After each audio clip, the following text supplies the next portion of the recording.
નમસ્કાર દર્શક મિત્રો, મિસ્ટર ગુજરાત ન્યૂઝમાં આપનું સ્વાગત છે। ભાવનગર શહેરના કુંભારવાડા વિસ્તારમાંથી યુવકનું અપહરણ કરી ઢોર માર માર્યા હોવાના આક્ષેપ।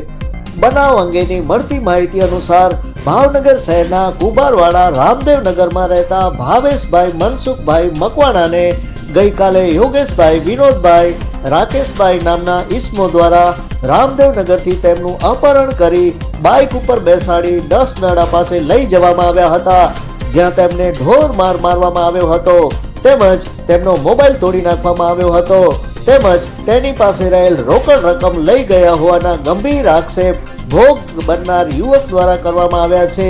હાલ યુવકને સારવાર માટે સર્ટી હોસ્પિટલ ખસેડવામાં આવ્યા છે। Report by Hasmukh Nimavat. જોતા રહો મિસ્ટર ગુજરાત ન્યૂઝ, સત્યતાની સાથે સ્પષ્ટ વાત। ધન્યવાદ।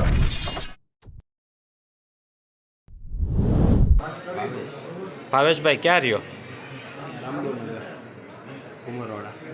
શું થયું હતું તમારી સાથે? હું ઘરે હતો, ઘરેથી આવીને મને લઈ ગયા ને પછી બહાર લઈ જઈને માર્યું। કેટલા જણા હતા? 3 જણા હતા। લઈ જવાનું કારણ શું છે? એ તો મને કાંઈ ખબર નથી, છે ગામના જ હતા પણ એ આવ્યા ડાયરેક્ટ ઘેરે। કોણ કોણ હતું? નામ આવડે છે? યોગેશ, વિનોદ અને રાકેશ।